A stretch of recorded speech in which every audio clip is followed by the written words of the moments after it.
Oke, selamat malam untuk kita semua dan yes, malam hari ini kita akan melanjutkan kembali pembahasan kita berkaitan dengan kelas eksegesis kitab 1 dan 2 Tesalonika dan malam hari ini kita akan melanjutkan setiap pasal yang sedang kita bahas tentunya. Dan kita sudah sampai di pasal 4 ya. Dan saya mengimbau Anda yang mengambil kelas ini untuk langsung absen ya, karena kita akan segera memulaikan kelas yang ada. Dan ya, kita berdoa terlebih dahulu untuk kelas ini. Mari kita berdoa. Tuhan Bapa kami yang dalam surga, kami sungguh bersyukur, berterima kasih kepada Tuhan karena kasih setia dan pertolongan Tuhan dalam kehidupan kami sungguh nyata. Dan di sore menjelang malam ini kami kembali anak-anak-Mu berkumpul untuk pelajari setiap kebenaran firman Tuhan yang ada di dalam kitab 1 dan 2 Tesalonika. Pimpin kami semua agar kami bisa mengerti dan memahami akan setiap kebenaran firman Tuhan yang ada dan semuanya kami bisa bertanggung jawabkan dalam sepanjang kehidupan kami. Dalam nama Tuhan Yesus kami berdoa dan mengucap syukur. Amin. Oke, kita kemarin sudah bahas pasal 4 pasal 4 ayat 1 sampai dengan ayat 12 dan hari ini kita akan bahas perikop selanjutnya, yaitu masih dalam pasal 4. Pasal 4, tapi ayat 13 sampai dengan ayat 18. Saya harap Anda sudah buka Alkitab.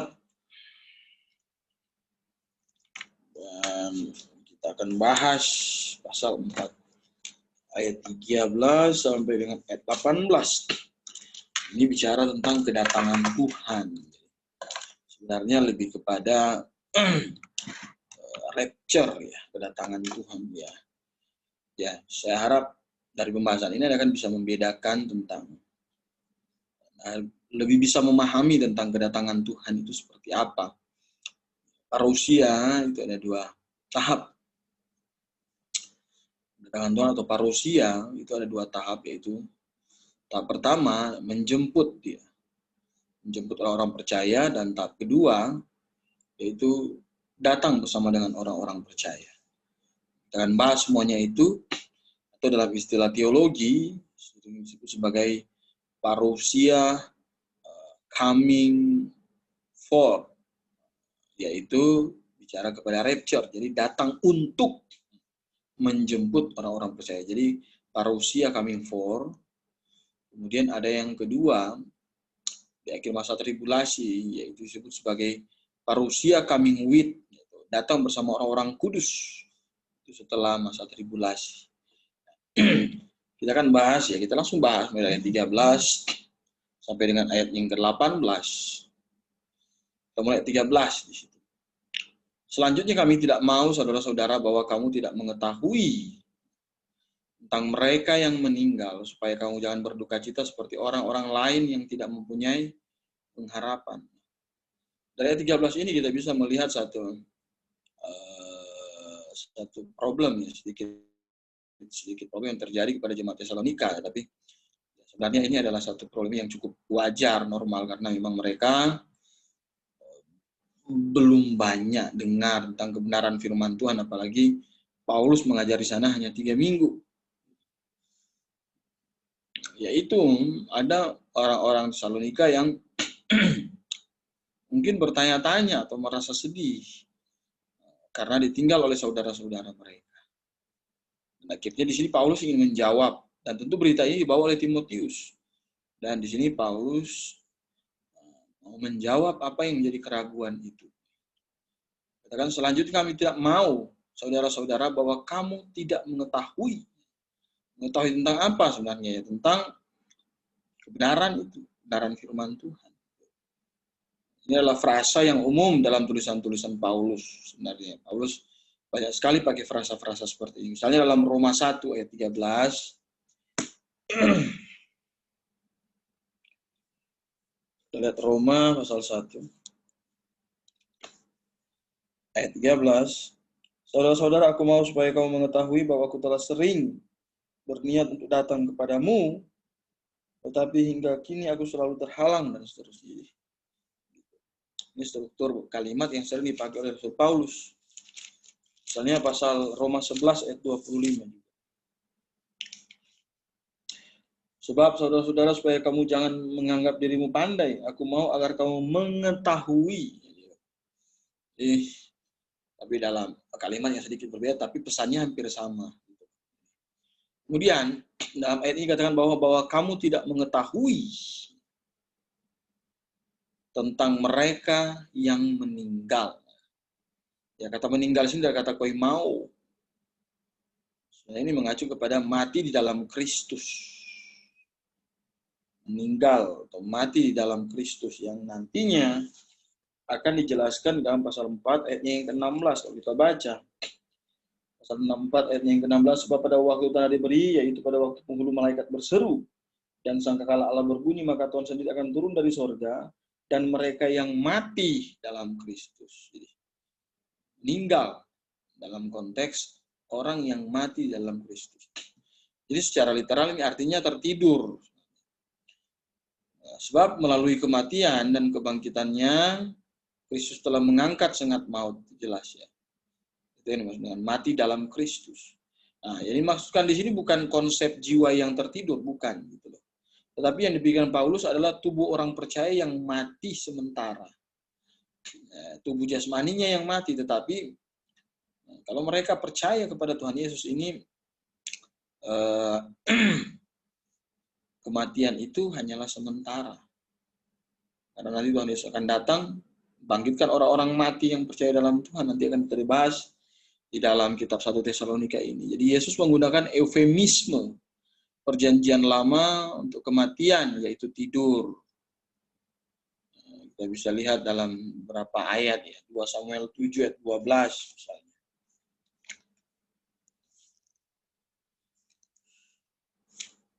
Ya, kalau ada ayat yang tidak sempat saya buka, Anda bisa lihat nanti ya, karena waktu kita sangat sempit ini. Jadi 2 Samuel pasalnya yang ke-7 ayat 12. Apabila umurmu sudah genap dan engkau telah mendapat perhentian bersama-sama dengan nenek moyangmu, maka aku akan membangkitkan keturunanmu yang kemudian anak kandungmu, dan aku akan mengokohkan kerajaan. Jadi katanya mendapat perhentian tidur sementara. Kemudian Anda bisa lihat juga dalam 1 Raja-Raja 22 ayat yang ke-40 dan seterusnya, Matius 25.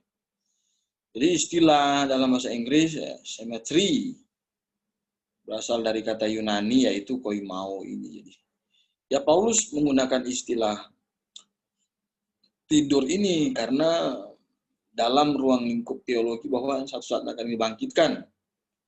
Apalagi orang percaya, apalagi orang yang mati dalam Kristus, bahwa nanti mereka akan dibangkitkan dari antara orang mati. Dan akan bersama-sama dengan Tuhan di surga. Tanya apa? Supaya kamu jangan berduka cita seperti orang-orang lain yang tidak mempunyai pengharapan. Apa maksud perkataan Paulus ini? Pernyataan ini bila dijadikan ringkasan keadaan orang yang tidak percaya. Jadi orang yang tidak mempunyai pengharapan di sini ini bicara kepada orang, gambaran orang yang apa? Ya tidak percaya. Kalau orang yang punya pengharapan itu orang percaya. Pengharapan mengacu kepada kedatangan Kristus yang kedua kali dan segala berkat yang terkait dengan kedatangannya. Kesedihan, kesepian merupakan sahabat kematian yang tidak bisa dielakkan.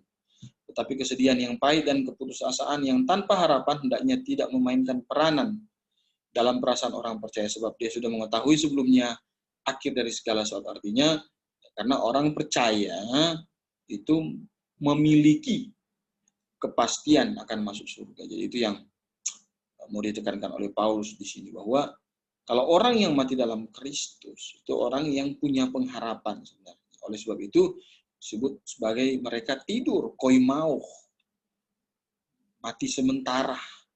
Maksudnya mati sementara pengertian bahwa nanti akan dibangkitkan. Dan akan hidup untuk selama-lamanya dalam surga kekal yang Tuhan janjikan. Kemudian 14, dikatakan karena jikalau kita percaya bahwa Yesus telah mati dan telah bangkit, maka kita percaya juga bahwa mereka yang meninggal dalam Kristus. Nah, ini yang dimaksud tadi dalam ayat yang ke-13.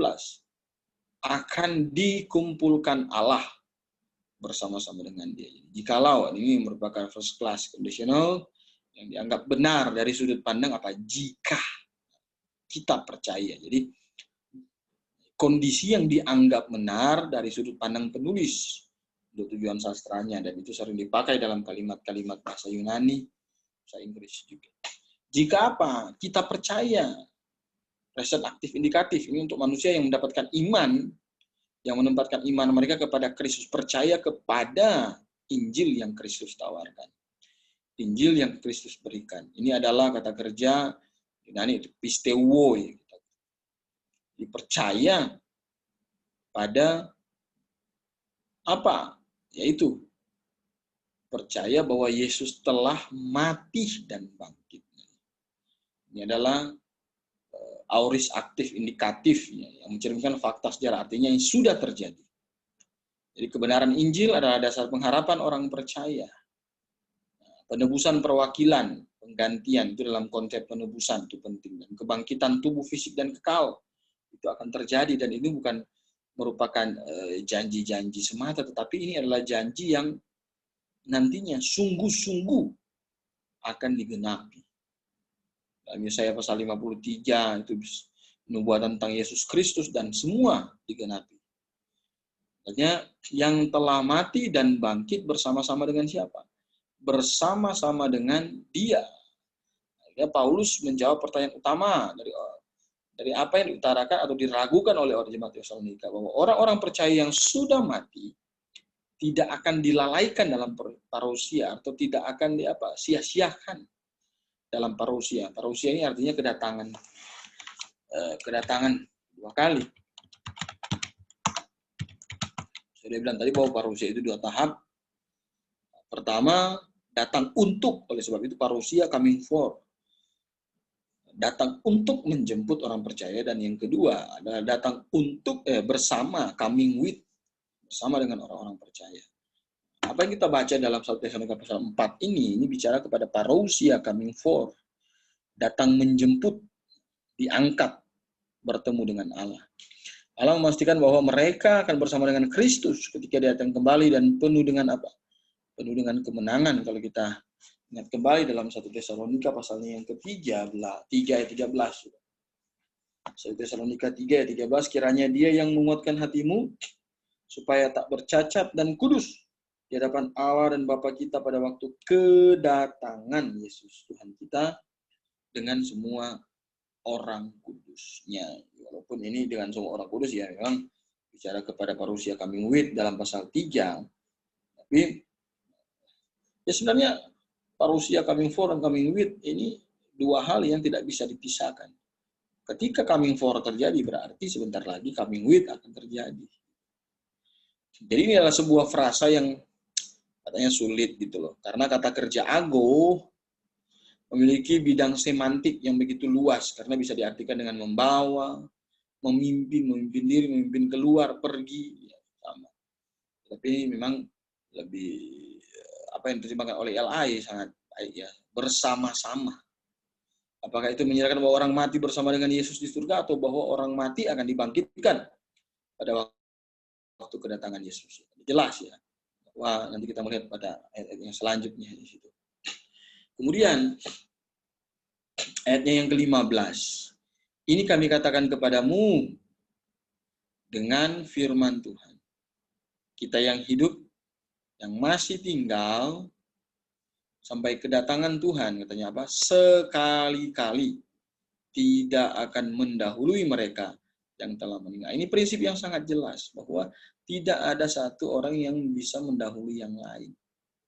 Jadi dikatakan bahwa kita yang hidup, yang masih tinggal sampai kedatangan Tuhan, sekali-kali tidak akan mendahului mereka yang meninggal.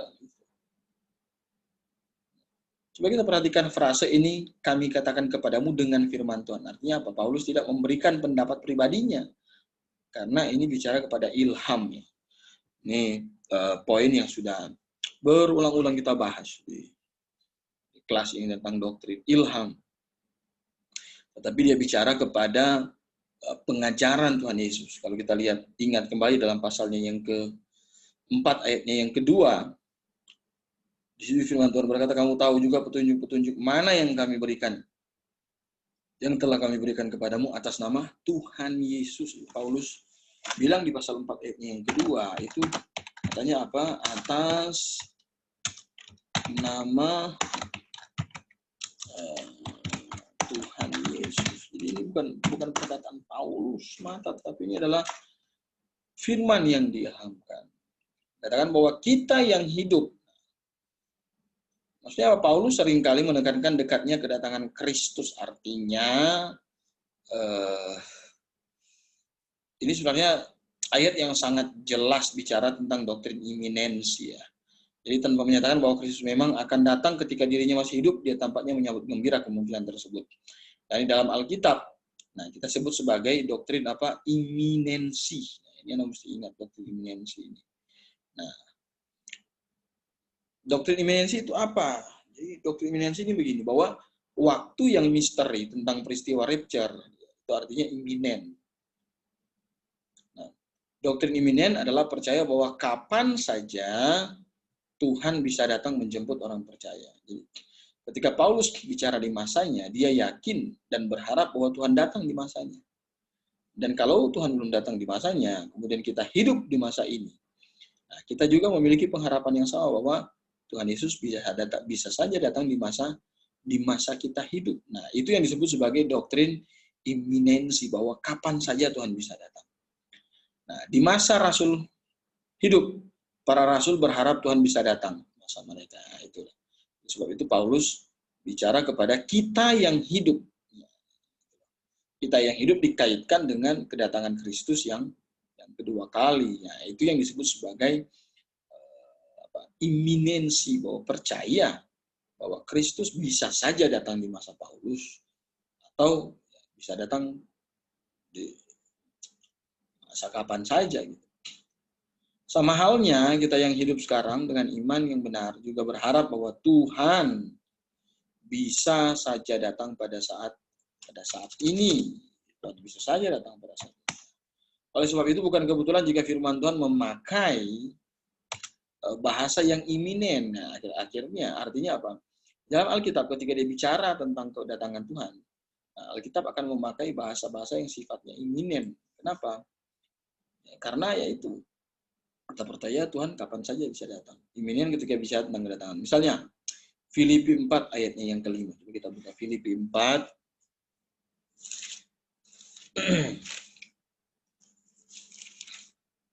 Ayatnya yang ke-5. Hendaklah kebaikan hatimu diketahui semua orang. Tuhan sudah dekat. Nah, ini Paulus bicara kepada pengharapan saat dia hidup. Tuhan sudah dekat. Artinya kedatangan Tuhan sudah dekat.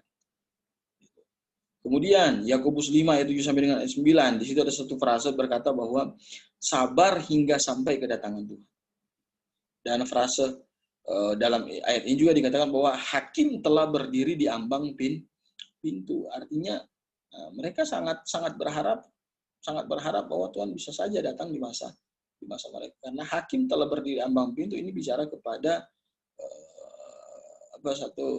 satu kondisi di akhir zaman tentang penghakiman. Kemudian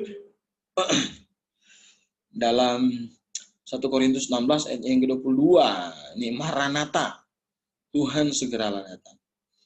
Jadi ini adalah bahasa-bahasa yang iminen, yang sering dipakai oleh Alkitab. Artinya bahasa ini cocok di masa, pada waktu Alkitab ditulis, pada waktu surat-surat ini ditulis, dan cocok di masa kita juga. Artinya kalau belum datang pada waktu itu, ya kita punya harapan akan datang di masa kita. Jadi supaya semua orang di segala zaman, orang percaya di segala zaman memiliki harapan kerinduan yang sama tentang kedatangan Kristus yang kedua kali. Dan itu disebut sebagai doktrin iminen. Paulus berharap seperti itu. Seperti dia bilang, kita yang hidup artinya yang menanti-nantikan kedatangan Tuhan dalam kondisi hidup. Selain itu, karena kedatangan Tuhan sifatnya iminen, seharusnya membuat setiap orang percaya untuk apa? Berjaga-jaga. Jadi karena kedatangan Tuhan sifatnya iminen, maka ya, ini akan mengajarkan kita untuk siap sedia dan berjaga-jaga. Ayat 16. Ayat 16 dikatakan, sebab pada waktu tanda diberi, yaitu pada waktu penghulu malaikat berseru dan sangkakala Allah berbunyi, maka Tuhan sendiri akan turun dari surga, dan mereka yang mati dalam Kristus akan lebih dahulu bangkit. Nah, fakta yang paling penting ialah bahwa kedatangan Tuhan tersebut berpusat kepada Tuhan. Sebab itu dikatakan bahwa Tuhan sendiri, nah, kita perhatikan ini, Tuhan sendiri akan turun dari surga. Dan frasa-frasa yang selanjutnya ini akan menjelaskan tentang detil-detil kedatangan Tuhan kaitannya dengan rapture, ya, parousia coming forth. Yang pertama dikatakan bahwa tanda akan diberi. Jadi sebuah panggilan untuk bersiap-siap. Seperti yang dilakukan oleh seorang komandan terhadap regu yang dipimpinnya, mungkin diberikan oleh Tuhan sendiri. Kemudian apalagi makna yang terkandung dalam ayat ini, bahwa penghulu malaikat berseru dan seterusnya. Kemudian yang ketiga adalah apa? Sangkakala Allah berbunyi. Ya, kita tidak tahu sangkakala bentuk seperti apa dan seterusnya, tapi ya, Tuhan punya tanda untuk itu. Sebuah sangkakala yang dikhususkan untuk Allah. Dalam 1 Korintus 5 ayat 52, 15 ayat 52, Paulus 2 kali menyebutkan sangkakala dalam hubungan dengan kedatangan Kristus yang kedua kali. Coba kita lihat 1 Korintus 15 ayat 52. 1 Korintus pasal 15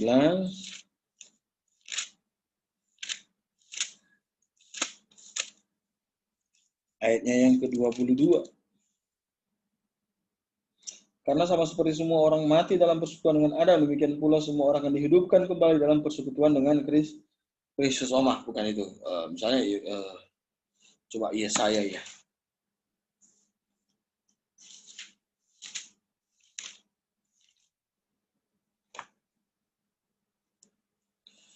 Saya 27.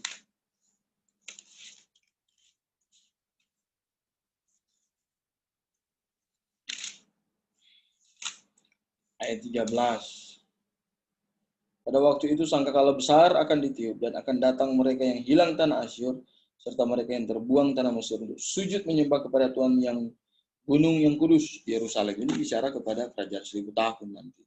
Akhir ya, bukan kerajaan 1000 tahun ya. Ini akhir dari masa tribulasi dan awal masa kerajaan 1000 tahun. Sakaria 9:14 seterusnya. Untuk apa? Latar belakang perjanjian lama. Jadi ketiga frasa tersebut yaitu tanda diberi, penghulu malaikat berseru dan sangkakala Allah berbunyi. Ini melukiskan kemegahan suasana dan otoritas agung Tuhan. Mati dalam Kristus, tubuh orang percaya yang sudah mati lebih dahulu, orang-orang percaya yang mati akan bangkit mendahului orang yang masih hidup. Jadi seperti itu. Ayat 17. Ayat yang 17 dikatakan sesudah itu kita yang hidup yang masih tinggal akan diangkat bersama-sama dengan mereka dalam awan menyongsong Tuhan di angkasa. Demikianlah kita akan selama-lamanya bersama-sama dengan Tuhan. Jadi kita yang hidup. Jadi kita yang hidup akan diangkat. Atau diraih secara tiba-tiba, terangkat bersama-sama dengan mereka. Jadi para anggota tubuh Kristus, kita jemaat akan dipersatukan kembali satu dengan yang lain. Dengan kepala agung mereka. Konsep teologis pengangkatan ini berasal dari kata kerja. Pengangkatan adalah sebuah gambaran bahasa Latin dari kata kerja Yunani, itu harpazo, yang mengiarakan direnggut pergi dengan kuat. Dan kata harpazo ini dipakai dalam beberapa ayat. Yohanes 6 ayat 15, 10 ayat 12, kemudian 10 ayat 28 ayat 29. Dan peristiwa ini juga disebut dalam 1 Korintus 15 ayat 51 sampai dengan ayat 52. Coba kita buka dalam 1 Korintus 15 ayat 51 dan ayat 52. Firman Tuhan berkata, sungguhnya aku menyatakan kepadamu suatu rahasia. Kita tidak akan mati semuanya, tetapi kita semuanya akan diubah dalam sekejap mata pada waktu bunyi nafiri yang terakhir. Sebab nafiri akan berbunyi dan orang-orang mati akan dibangkitkan dalam keadaan yang tidak dapat binasa, dan kita semua akan diubah. Inilah yang disebut sebagai apa?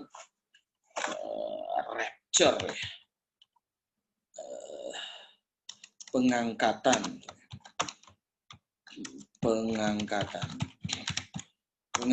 atau parousia atau kedatangan Kristus.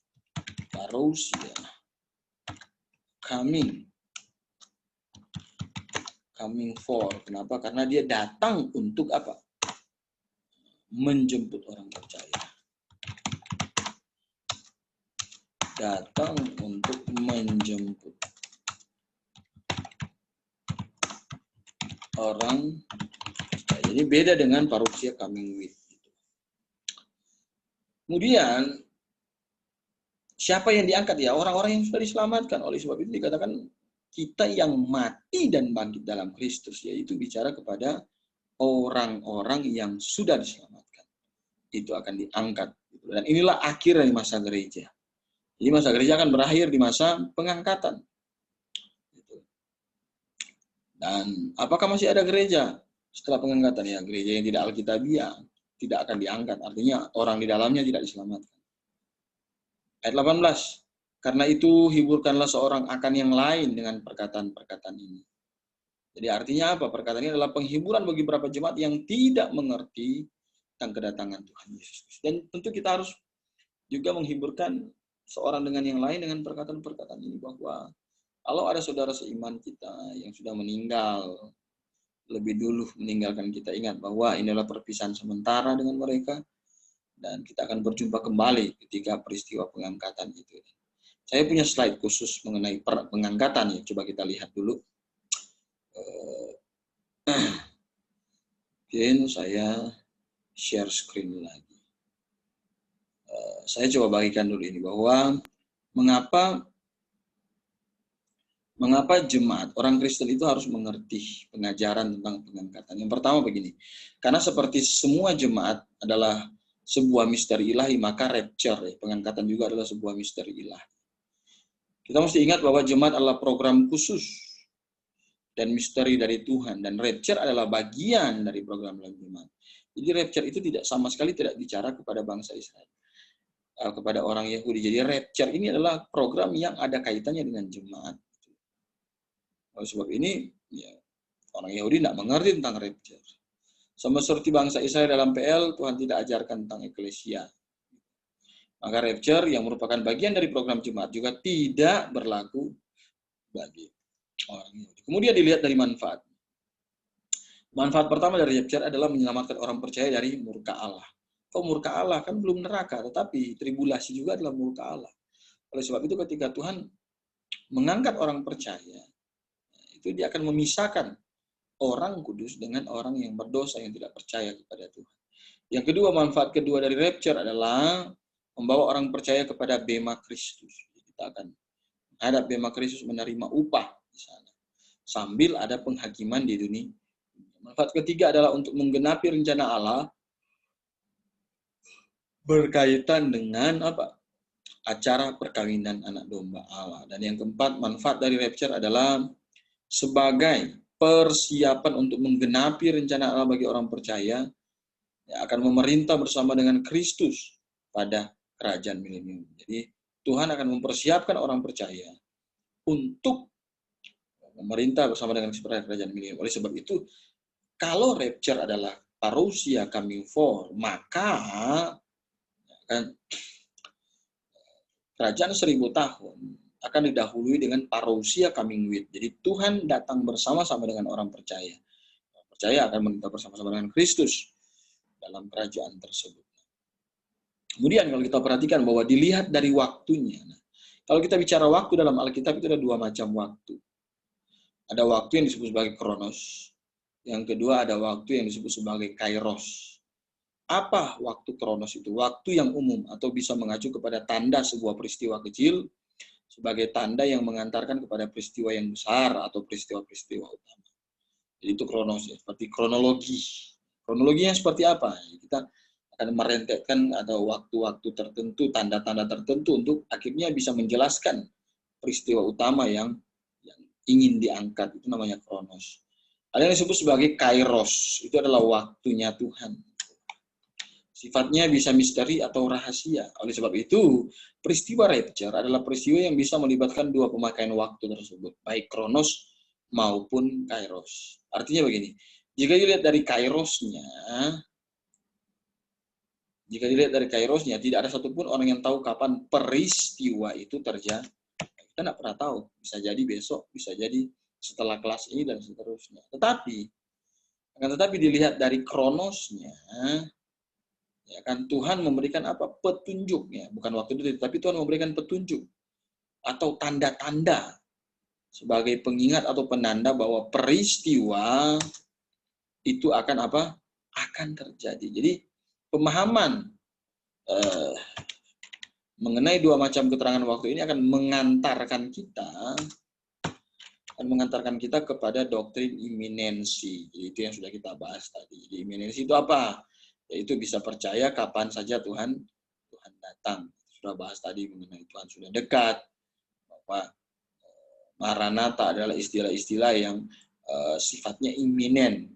Karena di masa orang rasul itu percaya bahwa Tuhan bisa saja datang di masa mereka. Kita juga berharap dan percaya bahwa Tuhan juga bisa datang di masa kita. Berjaga-jaga artinya apa? Bisa mempersiapkan diri dengan baik. Dan tentu sebagai orang percaya ada hal-hal penting yang perlu kita persiapkan untuk menyambut kedatangan Tuhan itu. Parousia coming for dan parousia coming via. Itu yang pertama apa?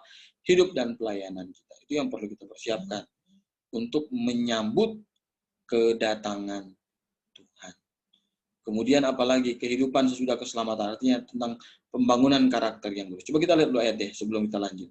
Hidup dan pelayanan kita ya. 2 Timotius 4 ayat 8. 2 Timotius pasal 4. 2 Timotius pasalnya yang keempat. Ayat yang ke-8. Ingatlah ini Yesus Kristus yang telah bangkit dari antara orang mati, yang telah dilahirkan. 2 Timotius pasal 4. Pasal 4 ayat 8. Sekarang telah tersedia bagiku mahkota kebenaran yang akan dikaruniakan kepadamu oleh Tuhan. Hakim yang adil pada harinya, tetapi bukan hanya kepadaku saya, melainkan kepada siapa? Melainkan kepada setiap orang yang merindukan kedatangannya. 1 Yohanes 2 ayat 28. 1 Yohanes pasalnya yang kedua, ayat yang ke-28. Maka sekarang anak-anakku, tinggal dalam Kristus, supaya apabila ia menyatakan dirinya, kita beroleh keberanian, percaya dan tidak usah malu terhadap dia pada hari dari kedatangan. Jadi hidup dan pelayanan kita. Kemudian apalagi? Ya, pembangunan karakter kita. 1 Tesalonika 1 ayat 9 dan 10. Kita perhatikan. Pasal 1 kita sudah pernah bahas dulu. 1 Tesalonika 1 ayat 9 dan 10. Sebab mereka sendiri bercerita tentang kami, bagaimana kamu sambut dan bagaimana kamu berbalik dari berhala-berhala kepada Allah untuk melayani Allah yang hidup.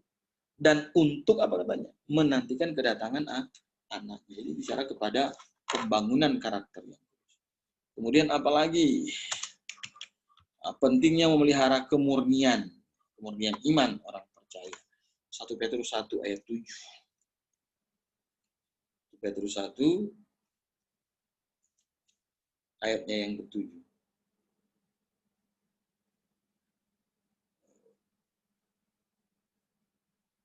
Maksud semuanya itu ialah membuktikan kemurnian imanmu yang jauh lebih tinggi nilainya daripada emas yang fana, yang diuji kemurniannya dengan api sehingga kamu memperoleh puji-pujian. Jadi dan kemuliaan dan kehormatan pada hari apa? Kristus Yesus menyatakan diri. Jadi sampai kapan kita menjaga kemurnian iman kita? Sampai pada hari Kristus Yesus menyatakan diri. Dan yang ketiga adalah kemurnian pengajaran kita, yaitu doktrin. 2 Petrus 1 ayat 16. 2 Petrus 1 ayatnya yang ke-16. Sebab kami tidak mengikuti dongeng-dongeng isapan jempol manusia, ketika kami memberitahukan kepadamu kuasa dan kedatangan Tuhan kita, supaya Kristus Yesus sebagai Raja, tetapi kami adalah saksi mata dari kebesaran. Jadi tidak mengikuti dongeng, katanya, tetapi memberitahukan kepadamu kuasa kedatangan Kristus. Karena dongeng itu mitos, sesuatu yang tidak berdasar. Kemudian 2 Petrus 3. 2 Petrus 3 ayat 12-13. 2 Petrus pasal 3 ayat 12-13, yaitu kamu yang menantikan dan mempercepat kedatangan hari Allah. Pada hari itu langit akan binasa dalam api dan unsur-unsur dunia akan hancur karena nyalanya. Tapi sesuai dengan janjinya, kita menanti langit baru dan bumi baru, di mana terdapat kebenaran. Sesuai dengan janjinya, apa janjinya? Dia firman Tuhan. Jelas ya, itu hal yang perlu kita lakukan, persiapkan untuk menyambut kedatangan Tuhan. Kemudian, masih berkaitan dengan rapture ya.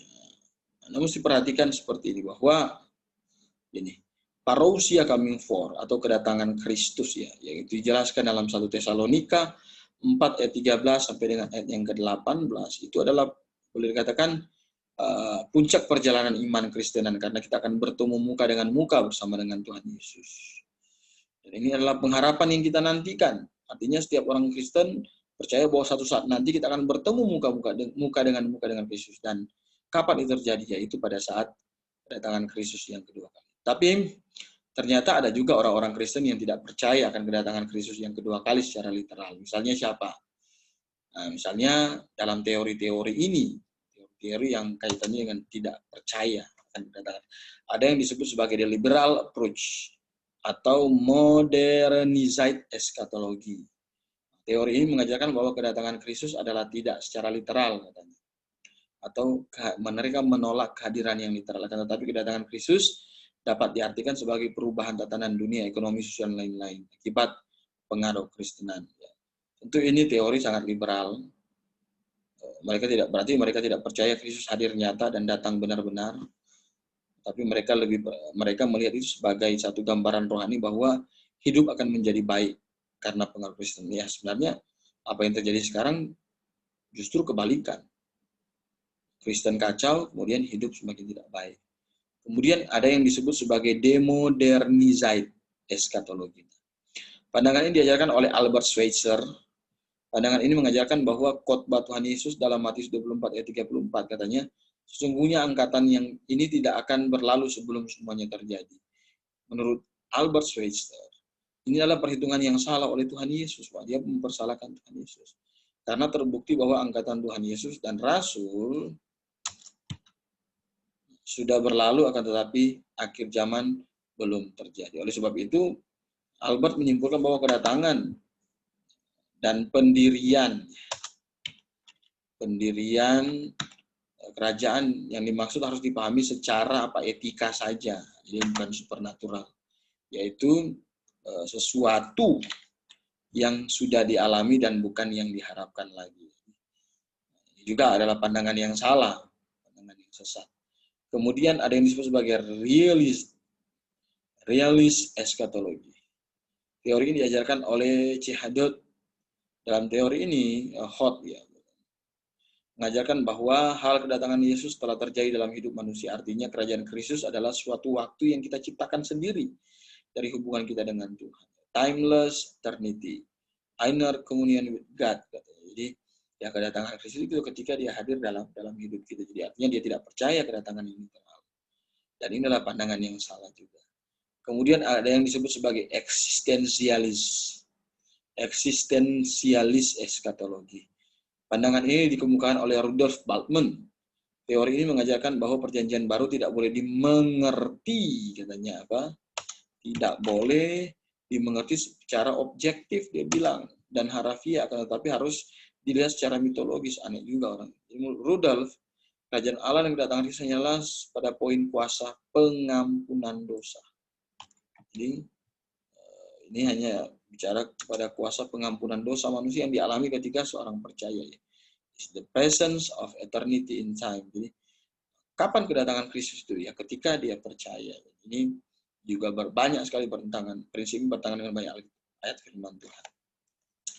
Yang kelima, ada yang disebut sebagai politicized eschatology. Pandangan ini dikemukakan oleh Jürgen Moltmann. Dia mengajarkan bahwa kita tidak boleh pasif menunggu hari yang akan datang.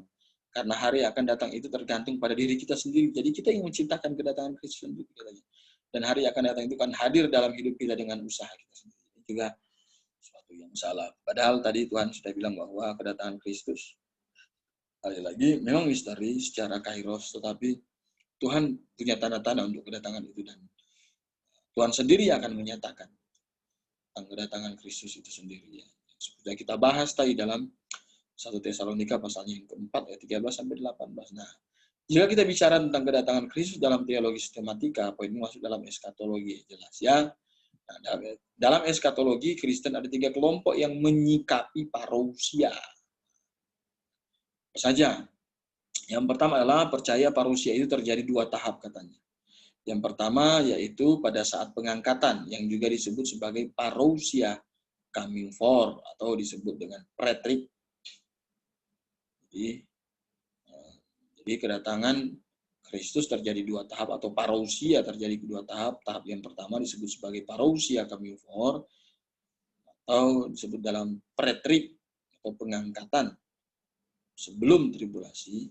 Dan tahap kedua itu pada saat pendirian kerajaan milenium atau disebut sebagai parousia coming with atau juga sering dikenal sebagai premil. Di parousia coming forth artinya apa? Artinya kedatangan Tuhan untuk menjemput orang percaya. Kemudian ada yang disebut sebagai parousia coming with, yaitu artinya kedatangan Tuhan bersama orang percaya. Ini terjadi di kerajaan 1000 tahun. Jadi percaya bahwa parousia hanya terjadi itu yang pertama ya. Jadi percaya parousia terjadi 2 tahap, coming forth datang untuk menjemput pada waktu pengangkatan, dan yang kedua adalah coming with pada masa kerajaan 1000 tahun. Kemudian ada yang percaya bahwa parousia itu hanya terjadi 1 kali, yaitu pertengahan tribulasi atau disebut sebagai mid-trib parousia. Ada juga yang disebut sebagai bahwa Tuhan datang di masa tribulasi. Kita akan jawab apakah itu benar atau tidak. Kemudian yang ketiga ada yang percaya bahwa parousia hanya terjadi 1 kali, yaitu tribulasi dan disebut sebagai setelah, yaitu akhir tribulasi atau disebut sebagai post tribulasi parousia. Jadi ini ya, bahwa Tuhan datang nanti setelah masa tribulasi, artinya ya cuma 1 kali.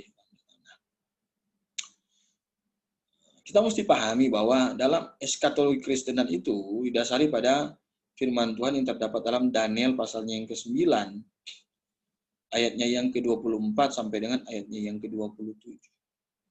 Nah, adapun inti ya dari Daniel 29, 24, 27 adalah apa? Jadi Yesus Kristus sebagai sang raja harus datang dan disingkirkan sebagai jalan penyelesai dosa.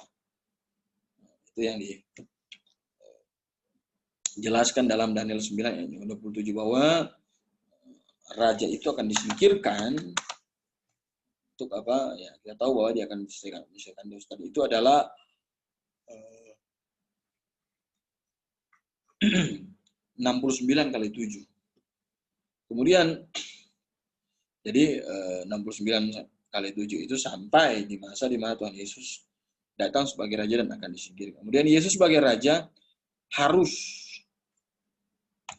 mengakhiri masa gereja dengan cara menjemput orang-orang percaya dan tinggal bersama dengannya. Ini ayat-ayat yang kaitannya dengan rapture atau parousia coming forth. Ya, itu yang sudah kita baca. Yohanes 14 ayat 1 ini. Kita baca coba Yohanes 14. Yohanes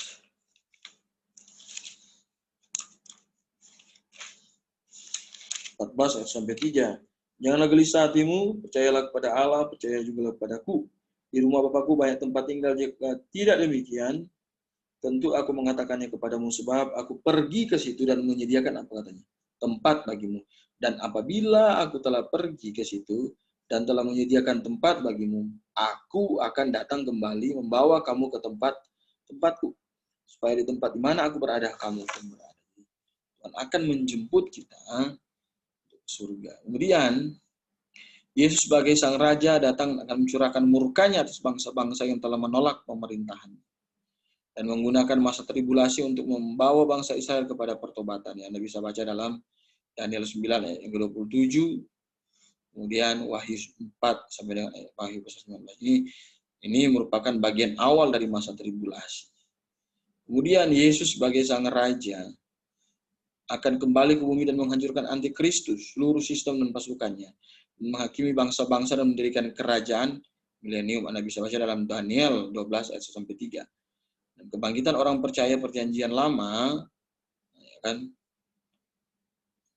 Kemudian Matius 25 ayat 31 penghakiman kepada bangsa-bangsa, dan Wahyu 19 penghancuran keseluruhan kepada antikristus. Artinya ini bicara kepada apa?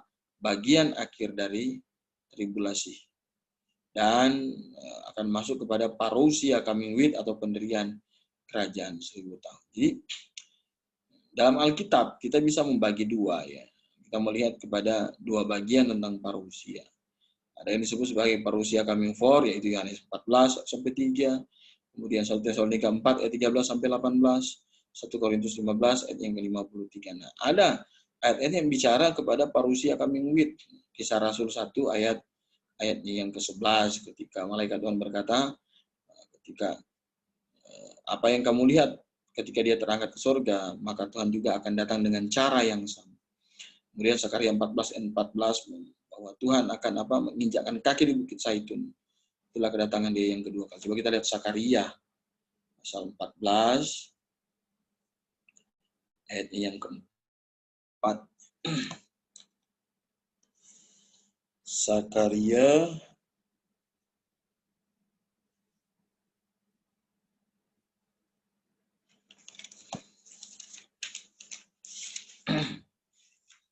pasal 14 ayat yang keempat. Pada waktu itu kakinya akan berjejak di Bukit Zaitun yang terletak di depan Yerusalem sebelah timur. Bukit Zaitun itu akan terbelah dua dari timur ke barat sehingga terjadi suatu lembah yang sangat besar. Setengah dari bukit itu akan bergeser ke utara dan setengah dari lagi ke selatan. Jadi katanya siapa itu? Tentang apa ya? Tentang kedatangan Kristus yang kedua kali. Tapi itu bicara kepada parousia coming with. Akan menginjakkan kaki di Bukit Zaitun. Anda bisa baca dulu dalam Wahyu 19 ayat 4. Yudas 1 ayat 14 dikatakan bahwa Tuhan akan datang dengan apa katanya? Beribu-ribu orang kudus. Yudas 1 ayat yang ke-14. Kemudian kapan parousia coming for ini terjadi? Ingat bahwa parousia coming for itu adalah apa? Pengangkatan yang dijelaskan dalam 1 Tesalonika 4 13-18. Kapan peristiwa parousia coming for ini akan terjadi? Yang pertama, kita punya kronologinya, yaitu sebagai tanda berakhirnya masa gereja. Jadi, kapan akan terjadi? Yaitu sebagai tanda berakhirnya masa gereja. Dalam 1 Korintus 15 ayat yang 53, coba kita perhatikan. Maaf. Bukan. Roma 11 ayat 25. Dikatakan kalau sudah jumlah dari bangsa-bangsa lain sudah penuh dan bangsa Israel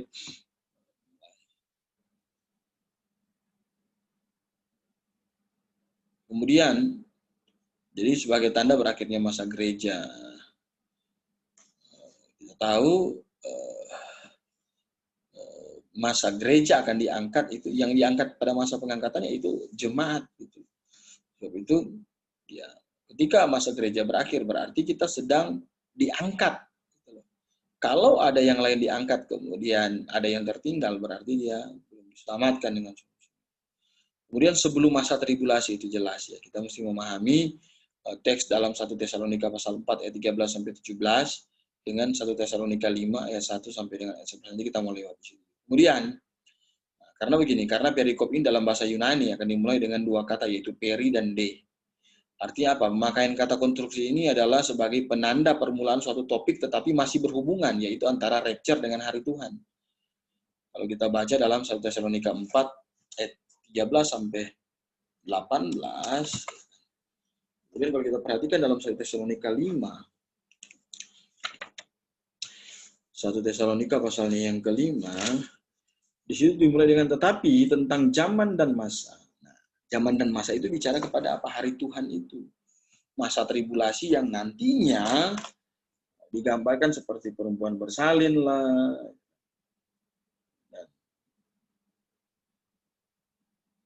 Ya, seperti perempuan bersalin, seterusnya. Karena itu adalah bicara pada masa tribulasi. Dan jadi artinya ketika Alkitab memakai peri dan de ini mengisyaratkan tentang satu apa? penanda bahwa permulaan suatu topik tetapi masih berhubungan, yaitu topik sebelumnya apa? Rapture. Berhubungan dengan hari Tuhan, yaitu penghukuman. Yang digambarkan dalam 1 Tesalonika 5 bahwa seperti perempuan bersalin, yaitu masa tribulasi. Nah, penekanan pada perikop ini adalah membedakan dua peristiwa yang berbeda itu jelas. Dalam 1 Tesalonika 5 ayat 1 disebutkan firman Tuhan berkata bahwa tentang zaman dan masa tidak perlu dijelaskan kepadamu. Artinya apa? Masa dan zaman itu mengacu kepada pembahasan sebelumnya. Dalam pasal 4 yaitu masa rapture dan akan masuk kepada satu kondisi yang baru yang masih berhubungan, yaitu yang dijelaskan kemudian di dalam 1 Tesalonika 5 ayatnya yang kedua, yaitu hari Tuhan seperti pencuri pada malam hari. Firman Tuhan memulai topik hari Tuhan dengan rapture, alasannya adalah hari Tuhan diawali dengan peristiwa rapture. Jadi hari Tuhan itu rentetan waktu yang panjang dari rapture, tribulasi, kemudian kerajaan 1000 tahun. Jadi Tuhan memulai hari Tuhan itu dengan apa? Dengan pengangkatan. Tuhan memulai hari Tuhan itu dengan pengangkatan. Karena hari Tuhan di dalamnya ada apa? Penghakiman atas bangsa-bangsa, maka rapture adalah bukti bagi orang percaya tidak ada penghakiman. Roma 8 ayat 1 bahwa tidak ada penghukuman bagi orang yang di dalam Kristus. Oleh sebab itu kenapa kita percaya bahwa rapture tidak mungkin terjadi di masa tribulasi? Karena Roma 1 ayat 8 secara jelas mengajarkan bahwa tidak ada penghukuman. Tidak ada hukuman bagi orang yang ada dalam Kristus. Tribulasi itu bagi dari hukuman, walaupun bukan hukuman yang final. Sama seperti rapture tidak tahu kapan terjadi, maka hari Tuhan juga tidak tahu akan kapan terjadi. Satu paket. Jadi kesimpulannya hari Tuhan diawali dengan rapture, diikuti dengan tribulasi, milenium, dan penghakiman terakhir. Nah, kita percaya bahwa rapture tidak mungkin terjadi pada masa pertengahan atau akhir masa tribulasi. Tidak mungkin. Kenapa? Yang pertama, karena tribulasi adalah masa di mana Tuhan sedang menunjukkan murka kepada banyak bangsa, walaupun fokusnya kepada bangsa Israel. Kemudian, yang kedua, kenapa rapture tidak mungkin terjadi pada pertengahan atau akhir masa tribulasi? Karena tribulasi adalah masa yang disebut dalam Alkitab sebagai masa kesusahan Yakub. Anda bisa buka dalam Yeremia pasalnya yang ke-30 ayatnya yang ke-7. Yeremia 30 ayat 7.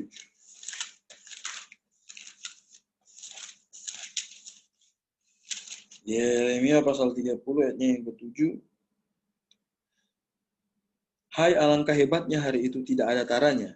Itulah waktu kesusahan bagi Yakub, tetapi ia akan diselamatkan daripadanya. Jadi sebelum mereka diselamatkan, itu nama masa tribulasi, yaitu hari kesusahan. Kemudian Wahyu 6 ayat 3-4. Pada pembukaan materai kedua menjelaskan permulaan kengerian pada masa tribulasi. Oleh sebab itu tidak mungkin rapture itu terjadi pada pertengahan dan akhir masa tribulasi. Dan dalam Alkitab ada beberapa bagian firman Tuhan menjelaskan sifat tribulasi sama seperti seorang wanita yang bersalin. Yaitu 1 Tesalonika 5. 1 Tesalonika 5, bisa lihat ayat berapa itu.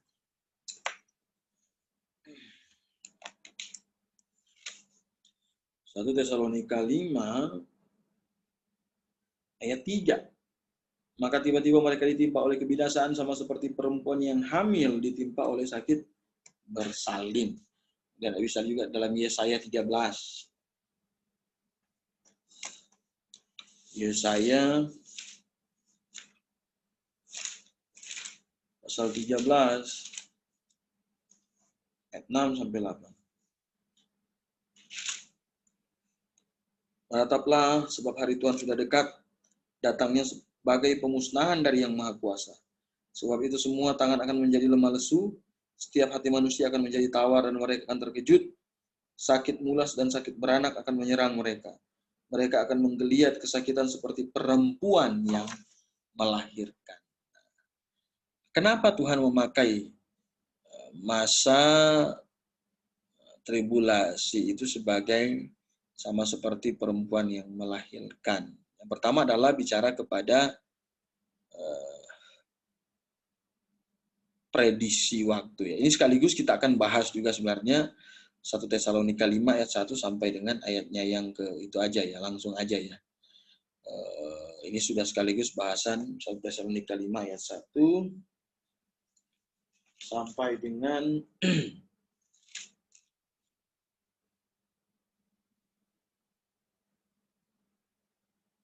ayat 4 gitu. Sudah sempat kita bahas-bahas juga tadi tentang zaman dan masa. Kemudian kita mau bahas sedikit tentang kenapa disebut seperti perempuan bersalin yang terdapat di dalam, nah ini nih, yang terdapat juga di dalam ini. Ya, saya bisa lihat ini. 1 Tesalonika 5 ayat 1 sampai 4.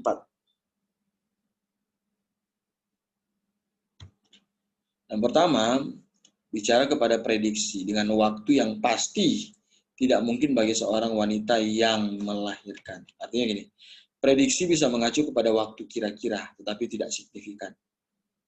Demikian juga dengan kedatangan Kristus. Bahwa kita hanya bisa memprediksi lewat tanda-tanda firman Tuhan ajarkan, kan tetapi waktu yang pastinya kita tidak tahu. Seperti dalam Kisah Rasul 1 ayatnya yang ke-7, tahu. Nah, kita sudah bahas masalah Kronos dan Kairos itu.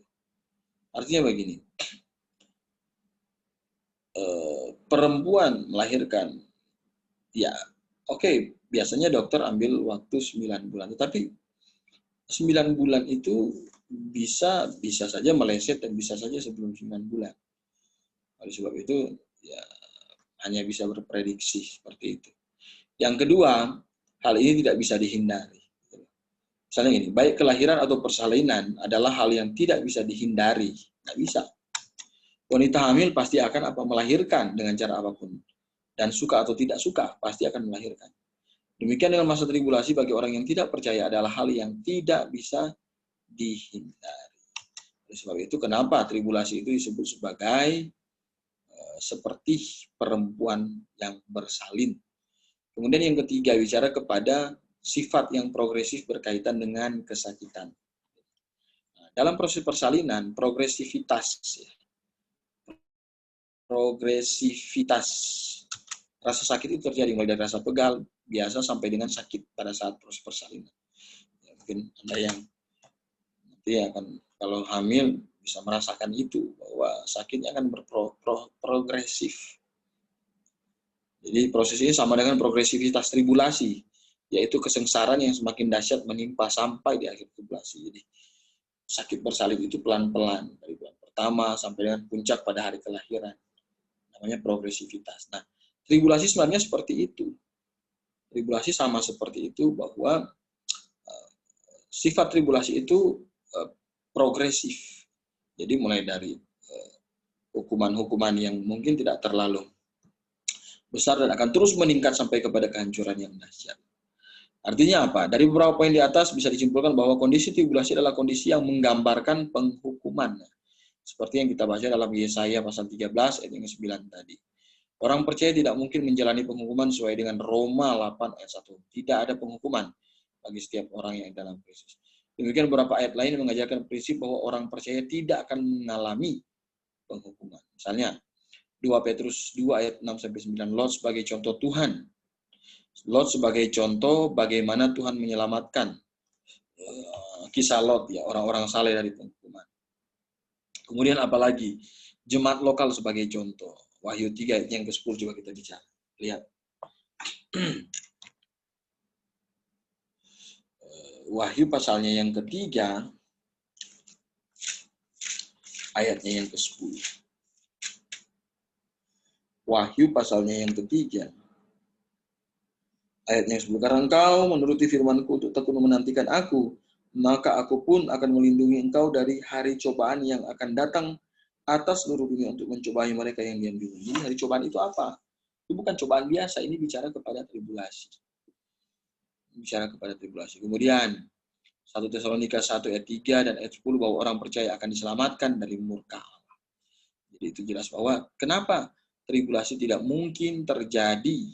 Kenapa pengangkatan atau parousia coming forth tidak mungkin terjadi di pertengahan tribulasi, apalagi di akhir tribulasi. Karena prinsip ini. Karena prinsip bahwa tribulasi adalah penghukuman, dan seperti dasar firman Tuhan bahwa tidak ada orang yang ada dalam Kristus, setiap orang yang ada dalam Kristus tidak mungkin ada di bawah penghukuman sesuai dengan Roma 8 ayatnya yang pertama. Dan kenapa tribulasi disebut sebagai perempuan yang bersalin? Itu dilihat dari apa? Prediksi waktunya. Kemudian dilihat dari apa? Bahwa hal ini tidak bisa dihindari. Kemudian ketika bicara kepada masalah progresivitas berkaitan dengan rasa sakit. Nah, tribulasi, karena kita sedang bicara kepada, mungkin nanti kita akan lebih detail ya. Kita mungkin nanti kan lebih detail bicara tentang tribulasi itu. Perhatikan dulu dalam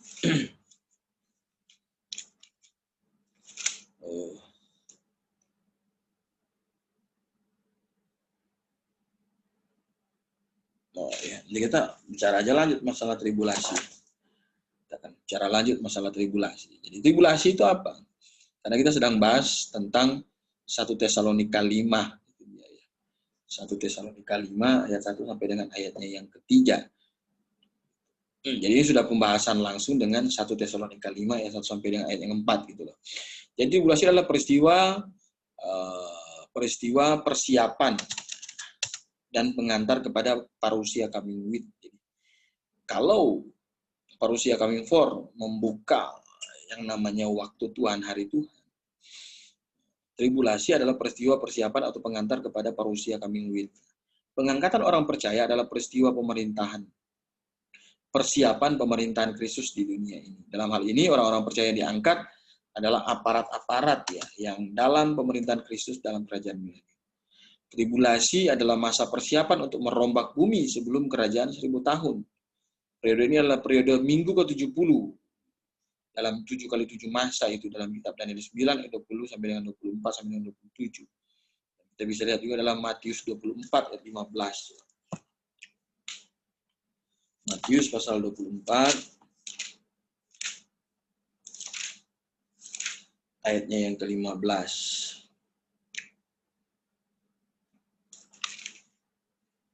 Jadi apabila kamu melihat pembinasa keji berdiri di tempat kudus, menurut firman yang disampaikan oleh Nabi Daniel, para pembaca hendaklah memperhatikannya. Jadi itu dibuat. Jadi apa yang dijelaskan Matius 24 ayat 15 itu merupakan kutipan dari penjelasan nubuatan dalam Daniel 9 ayat 24 sampai dengan ayat yang ke-27. Dan kita berkata bahwa tribulasi adalah masa untuk mengantarkan orang Israel kepada pertobatan. Ingat bahwa akhir dari masa tribulasi akhirnya bangsa Israel berseru kepada Tuhan, mereka bertobat. Karena esensi pada eskatologi Yahudi adalah pemerintahan Kristus. Itu jelas ya. Nah, satu hal penting yang perlu kita ingat bahwa jika kita percaya Alkitab adalah satu-satunya firman Tuhan tanpa salah, maka seharusnya kita percaya kepada kedatangan Tuhan itu pasti terjadi. Dan kedatangan Tuhan kapan saja bisa terjadi, dan itu kita sebut sebagai doktrin iminensi. Itu yang kita bahas tadi.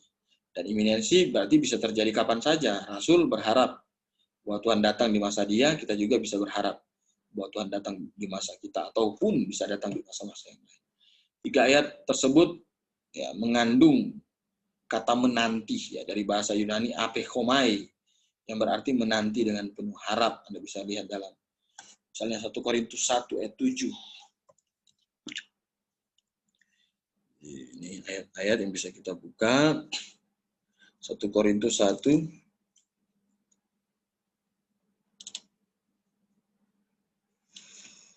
ayatnya yang ke-7. Demikianlah kamu tidak kurang suatu apapun, tidak kurangan dalam suatu karunia pun, sementara kamu menantikan penyataan Allah Tuhan kita Yesus, penyataan Tuhan kita Yesus, menantikan sambil melayani, kita menantikan kedatangan Yesus. Filipi 3 ayat 20. Filipi pasal yang ketiga ayatnya yang ke-20, karena keluargaan kita adalah warga negara karena keluargaan kita adalah dalam surga, dan dari situ juga kita menantikan. Jadi kata-kata menantikan di situ adalah dari kata apechomai. Nah, coba kita lihat satu ayat yang penting lagi dalam Ibrani. Ibrani 9 ayatnya yang ke-29. Ibrani pasal 9 ayatnya yang ke-29. Sebenarnya ayat 28. Ayat 28 sebenarnya. Ayat 28, demikian pula Kristus yang satu kali saja mengorbankan dirinya untuk menanggung dosa banyak orang. Sesudah itu ia akan menyatakan dirinya sekali lagi tanpa, apa katanya, menanggung dosa.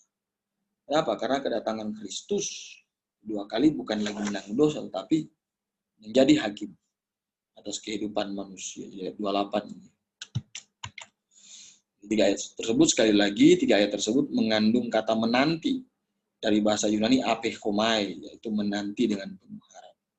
Para rasul pun percaya bahwa kedatangan Tuhan pasti terjadi di masa mereka. Gitu.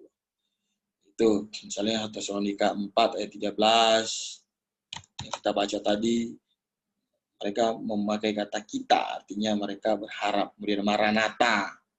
Dalam 1 Korintus 16 ayat yang ke-22, kata Maranatha, Maran dan Ata adalah kata serapan dari bahasa Aram.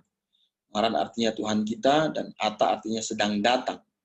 Itu dari Thomas Robertson Word Pictures in the New Testament, diakses dari Bible Works nomor 9 gitu ya. Dan ya banyak sekali ayat firman Tuhan yang mengajarkan bahwa Rasul percaya kedatangan Kristus pasti terjadi. Ini Anda bisa lihat 2 Timotius 4 ayat 8, 1 Yohanes 2 ayat 28, bahwa kedatangan Kristus dikaitkan dengan akhir hidup dan pelayanan. Kemudian 1 Tesalonika 1 ayat 9 dan 10, Titus 2 ayat 13, bahwa kedatangan Kristus dikaitkan dengan harapan sesudah pertobatan. 1 Tesalonika 2 ayat 19 sampai 20, kedatangan Kristus dikaitkan dengan sukacita dalam pelayanan, yaitu jiwa yang dimenangkan. 1 Tesalonika 3 ayat 13, kedatangan Tuhan dikaitkan dengan hidup membangun karakter yang kudus. Kemudian 1 Tesalonika 4 ayat 13 sampai 18, kedatangan Kristus dikaitkan dengan kebangkitan orang percaya, kita orang mati ya. Kemudian 1 Tesalonika 5 ayat 23, kedatangan Kristus dikaitkan dengan doa dan harapan Rasul dalam hidup orang percaya. 1 Petrus 1 ayat 7, kedatangan Kristus dikaitkan dengan pentingnya untuk memelihara kemurnian iman orang percaya. Kemudian 2 Petrus 1 ayat 16, 2 Petrus 3 ayat 12-13, kedatangan Kristus dikaitkan dengan kemurnian kebenaran pengajaran Rasul. Yakobus 5 ayat 7-8, kedatangan Tuhan dikaitkan dengan apa? Kesabaran orang percaya untuk menanti. Dan yang terakhir bahwa Filipi 3 ayat 21, kedatangan Kristus dikaitkan dengan perubahan status dan perubahan tubuh kebangkitan orang percaya. Artinya kita tidak bisa meragukan lagi kedatangan Kristus. Oke, ya kita sudah sampai, dan minggu depan gini. Ya minggu depan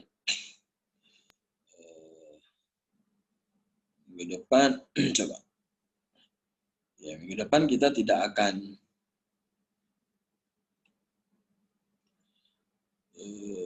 bahas lagi ayat 1 sampai dengan ayat yang keempat, tetapi minggu depan kita akan bahas mulai dari ayat yang kelima nanti. Depan kita akan bahas sampai dengan mulai dari ayat yang kelima, yaitu pasal 5 ayatnya yang kelima. Oke. Selamat malam untuk kita semua. Maranatha.